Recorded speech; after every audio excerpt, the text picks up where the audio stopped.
Okay, here we are on page 364. Follow along in your book. Indeed, being a king, especially a good king, was often boring. He couldn't even drop a glove without half the palace, it seemed, stooping to pick it up and arguing about who should have the honor of returning it. Never mind the honor, the king once said. Never mind, never mind. Just give me my glove. What? What? What? Yes, you all picked it up. Yes, yes, yes. All. You all picked it up. King George had a habit of talking rapidly and repeating himself, so that his talk often sounded like gobble. But, as king, he did have a few advantages. He was, for instance, the most prayed for man in the empire. Naturally, it was pleasant to think of the heavy traffic of prayers ascending on his behalf every Sunday morning. From every country church and every city cathedral in every corner of the kingdom, but not in America. There the preachers gave up praying for him when the punishment started. The king was also the most toasted man. No party, except in America, began without all the people present raising their glasses and wishing the king a long life. The king wished it too. And he had the biggest birthday celebrations.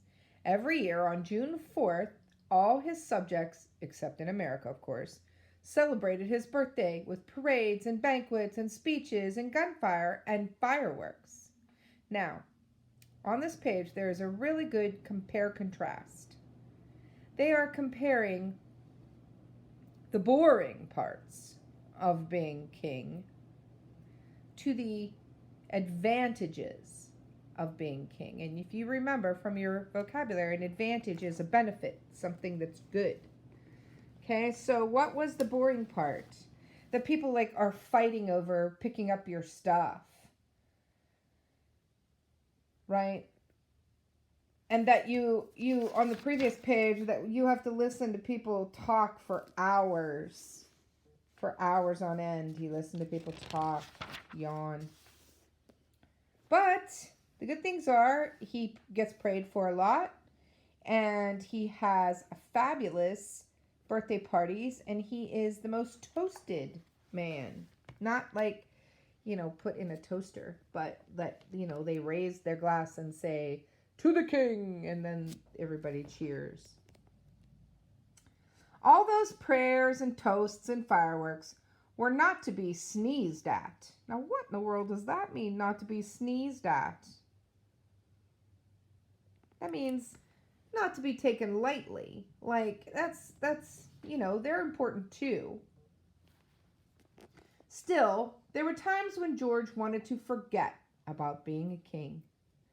Fortunately, he had hobbies to turn to. For one thing, he made metal buttons. He loved turning a lathe. A lathe is a machine that goes around like this, and you put the piece of metal on it or the piece of wood, and it spins so that you can use a tool to make it round or whatever shape you want. He wrote articles on farming and signed himself Ralph Richardson, which was the name of one of his shepherds. Why do you think he doesn't sign his own name? What reason might he use to not sign his own name as the king? I mean, he's the king. Why wouldn't you use your own name? Maybe I'll ask that later on. He played backgammon with the officers of the royal household, and he collected ship models, coins, clocks, and watches. He had a 4-sided clock that even showed the tides.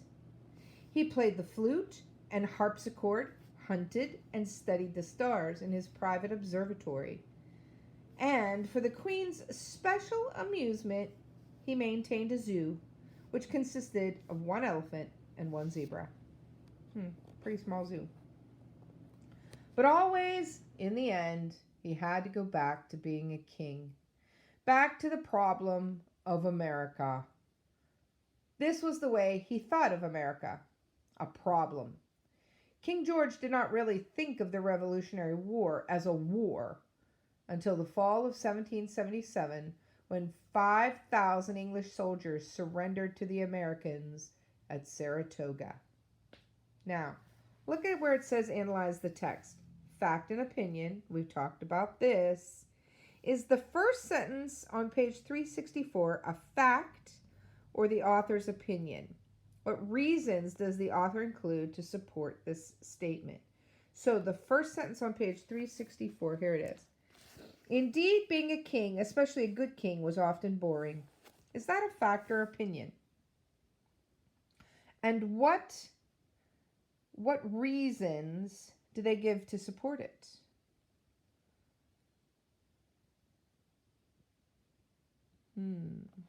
Talk about that later too.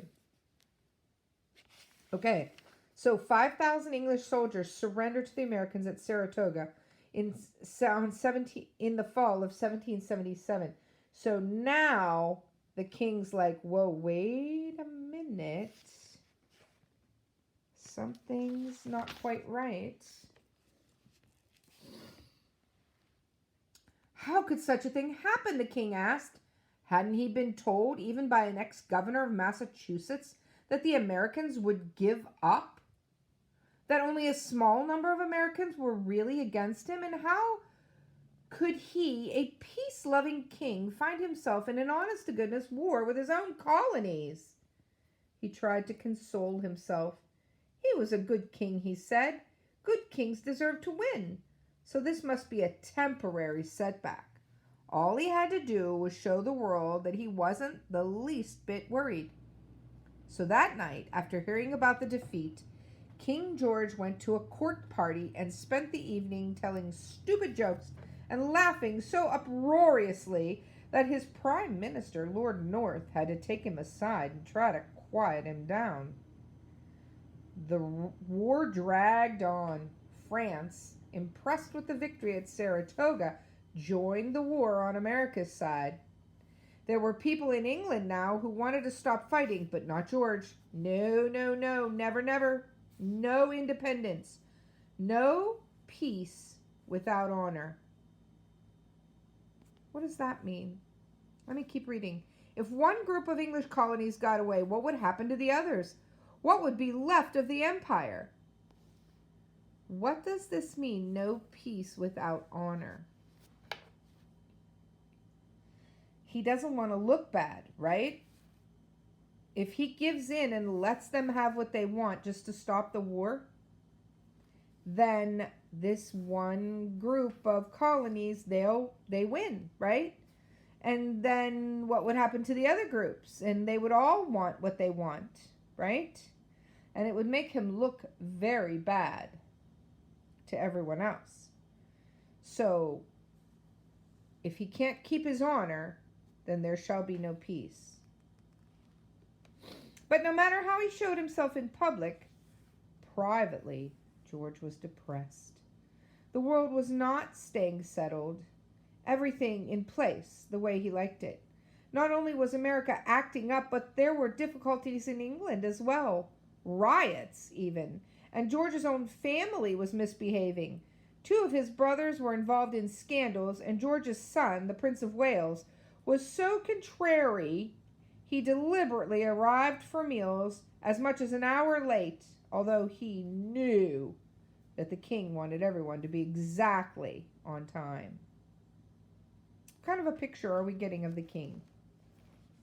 He's kind of a softie, isn't he? In 1788, when the king was 50 years old, he became violently ill of a disease that has since been diagnosed as porphyria. One of the symptoms of the disease is that one's mind is affected. But in those days, people thought that the king had simply gone mad. He recovered from his first attack, but in later years suffered again. For the last 10 years of his life, he was a wretched-looking figure dressed in a purple bathrobe with wild white hair and a wild beard. He died in 1820 at the age of 82. There they are. And what does this dove with the branch in its mouth represent? Do you know what a dove with that branch represents? It represents peace. And these folks all want peace, but the king doesn't want to give in, does he? On November 25th, 1781, the news reached London that the English army under General Cornwallis had surrendered at Yorktown to General Washington. When Lord North heard this, now who was Lord North, do you remember? He was the Prime Minister.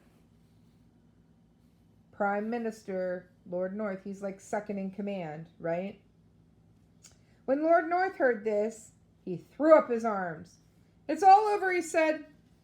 But the king said nothing was over. They still had ships, hadn't they? He named them. Remember, he memorized them all. They still had officers. He had learned their names too. They still had troops. They still had guns and gunpowder.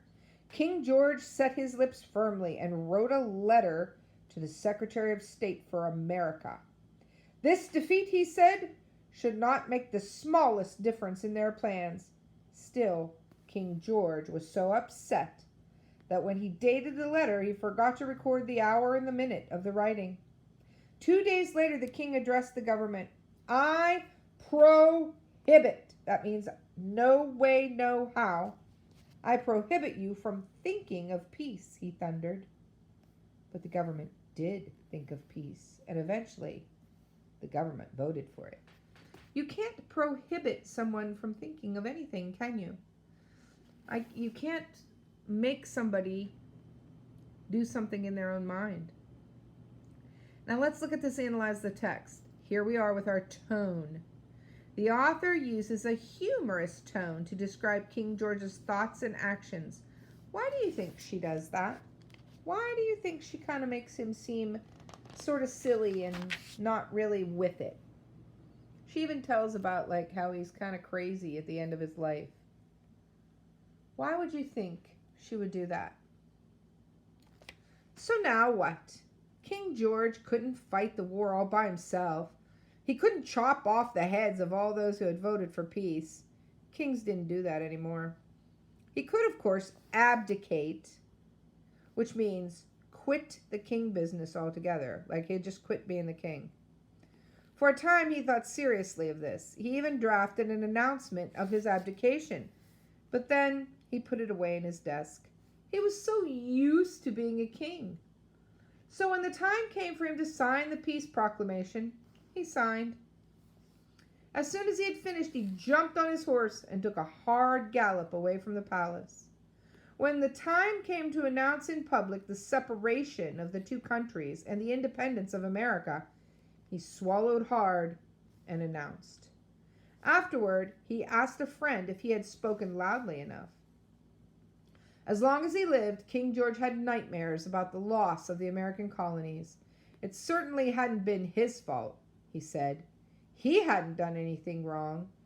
He had just wanted to teach Americans a lesson. So, how does our author feel about King George? What kind of a king was he? We're gonna write about that in an assignment. So on the next, this will be the last video for this story.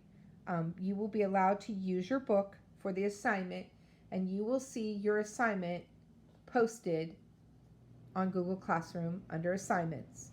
You will have until Wednesday to complete it. And then we will have a study guide, and we will complete that. Don't forget about your spelling words and your vocabulary words on Spelling City.